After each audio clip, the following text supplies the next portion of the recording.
Meu nome é Valéria Scher, eu vou estar no Pensando com a Valéria, com o Procurador de Justiça Marcelo Rocha Monteiro, um cara corajoso que vai ensinar definitivamente para vocês o que é ativismo judicial.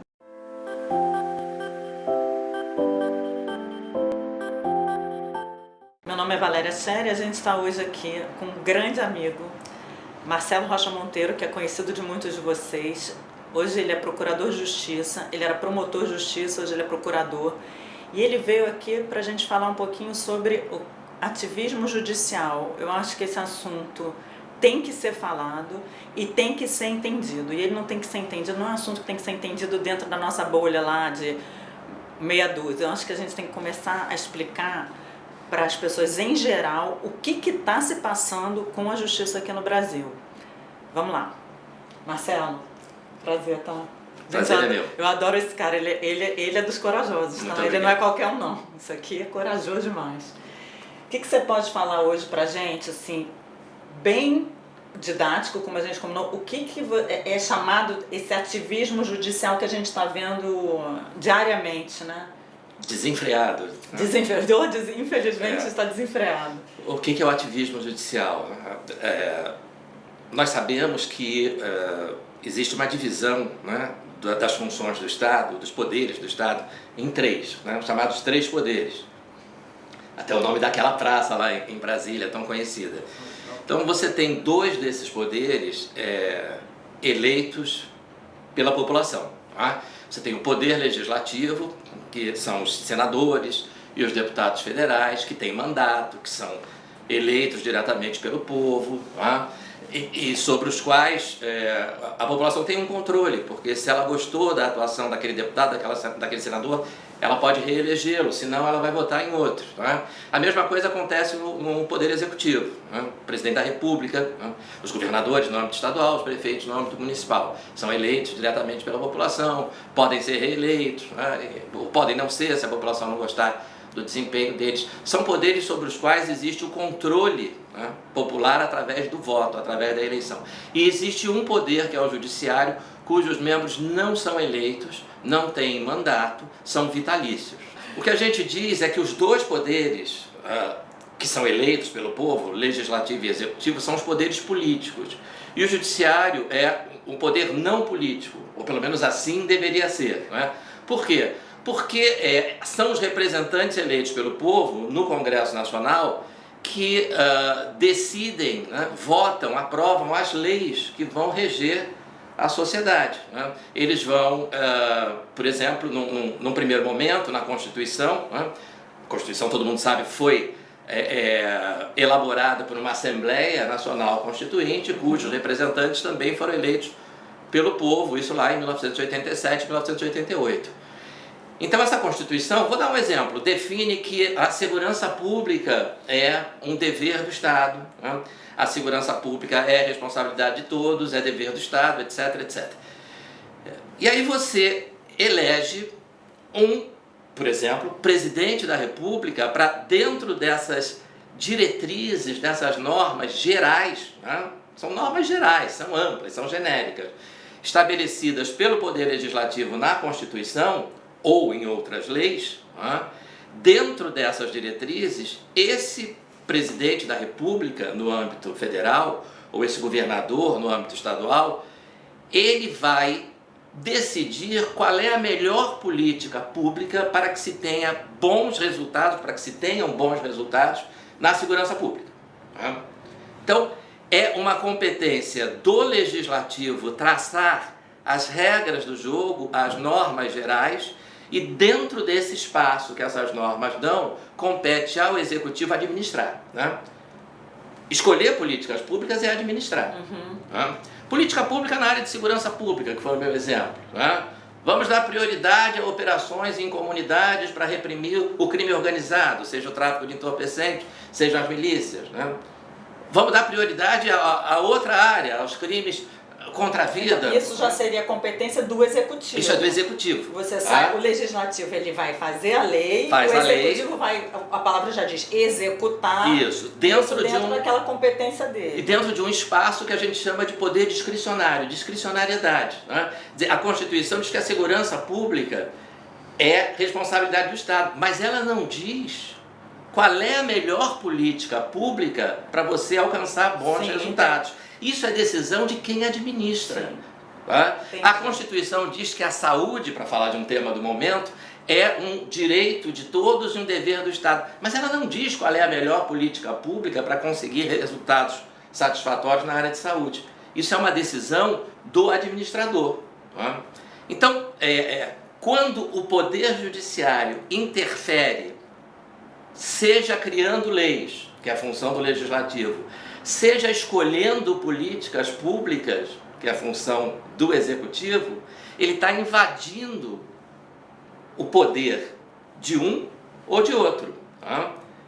Então nós passamos a ser governados, porque governar é estabelecer políticas públicas, né? Governar é legislar e governar é estabelecer políticas públicas de educação, de saúde, de transporte. Deixa eu só fazer um parêntese rápido aqui. Você falou que o judiciário, né, ele não é eleito, ele não é um cargo eletivo.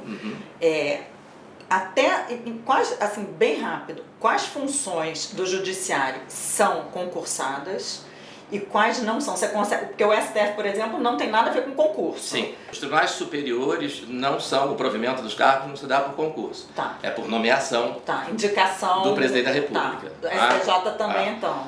Mas o importante é o seguinte, independente de um juiz, são todos juízes, tá? Ministros do Supremo são juízes, ministros do STJ são juízes, desembargadores são juízes, juízes de primeira instância são juízes. Todos exercem a mesma função, que a gente chama de função jurisdicional. Qual é essa função? É aplicar a lei ao caso concreto, para resolver um conflito de interesses. Tá? Não é criar a lei, não é fazer a lei, não é escolher qual a melhor política pública de armamentos, de saúde, de transportes, enfim, não é nada disso. É aplicar a lei que não foi feita por eles. Um juiz correto, que não seja ativista, muitas vezes ele aplica uma lei com a qual ele não concorda. Os três poderes, o mais amarrado, em tese, é o judiciário. Exatamente. Porque o legislativo ele pode criar. O executivo pode executar da forma que ele entende. Agora o judiciário é o mais amarrado. Por que ele é o mais amarrado? Por que ele é o mais amarrado? Porque ele é o único sobre o qual nós não temos o controle do voto popular. Ele tem que ser amarrado. Sim, porque se ele tiver liberdade para escolher qual é a melhor política de armamento, qual é a melhor política sanitária, daqui a pouco o Supremo vai decidir qual é a melhor política econômica para o país. Sim. Não é essa aí do Paulo Guedes, não. Dessa nós não gostamos. Na verdade, hoje a gente está com o judiciário executando, legislando, e o que eles menos fazem hoje é ler a Constituição e fazer o que a Constituição manda, né? Qual é a política pública que, para você, melhor assegura a dignidade da pessoa humana? Armar ou desarmar o cidadão comum? Isso é questão de opção política. Né? E a população votou em um candidato que entende que a melhor opção é facilitar o acesso do cidadão comum à arma. Claro, você pode discordar, todo mundo tem direito de discordar disso. Aí você, na próxima eleição, você vota em outro, né? Vota no Lula, vota em sei lá quem, né? Isso é democracia. A coisa está complicada, né, o Marcelo, porque a gente hoje tem um poder que está invadindo os outros. O ministro tem uma posição, o ministro Fachin é um sujeito reconhecidamente de esquerda, ele tem uma antipatia pela atuação policial, né? Ele acha que não deveriam existir operações policiais em comunidades, né? E aí ele traduz essa opinião pessoal numa decisão. Você resumiu agora, com uma palavra, o problema do nosso judiciário hoje. É ligado ao que eu acho. Exatamente. E o juiz não tem que achar. Ele tem que pegar a lei e fazer o que está escrito. Exatamente. Ele não tem que achar nada, ele não tem que achar que o armamento é ruim ou não é, porque não é. Ele não pode achar. Ele não está ali para achar, né? O poder dele, o poder do juiz, não é transformar a visão particular que ele tem do mundo. Todo mundo tem direito de ter a visão esquerdista, direitista, conservadora, liberal, lógico. Mas ele não pode transformar a visão dele de mundo como cidadão, o convencimento, a convicção ideológica dele, numa decisão judicial, porque a decisão judicial obriga todo mundo. E eu não posso ser obrigado a fazer ou deixar de fazer alguma coisa, senão em virtude de lei. É o que eu falei aqui da outra vez, né? Eles olham agora quem é o autor para depois olhar o que é. Ah, se é o Marcelo que está pedindo, Marcelo Rocha, deixa eu ver quem é esse Marcelo Rocha aí. Esse Marcelo Rocha é de direito, isso aqui. Zero. Não vou dar nada que ele está pedindo, ele pode pedir a coisa mais correta do mundo. Ah, é um cara lá do outro lado? Ah, é tudo. Vou dar... Então, assim, é muito triste isso que a gente está vivendo. E isso sim. E é muito preocupante, porque isso aí, quem acha que isso é uma democracia, Marcelo, não é, né? Não é. E isso se irradia, infelizmente, do Supremo para outros órgãos do Poder Judiciário. Nós tivemos, em 2019, o presidente da República decidiu suspender os radares móveis como instrumento de fiscalização nas estradas. Aí foi um partido de oposição a uma juíza federal e a juíza concedeu uma liminar, proferiu uma decisão dizendo não vai suspender, eu quero que apresente, que o governo, que o DENIT, o Departamento Nacional, lá, que cuida do transporte, das estradas, das rodovias federais, apresente para mim um número de radares móveis, o Ministério Público vai apresentar outro, porque o Ministério Público entrou também nessa ação, né? E eu vou decidir qual é o número adequado. Ela vai decidir qual é o número adequado. Quer dizer, será que ela tem um Ministério do Transporte para assessorá-la? Será que ela tem? Porque o governo federal, o Poder Executivo tem. Ela não tem. Bem, para a gente finalizar, eu vou falar um exemplo agora recente. O pessoal no Rio Grande do Sul conseguiu barrar o tratamento precoce.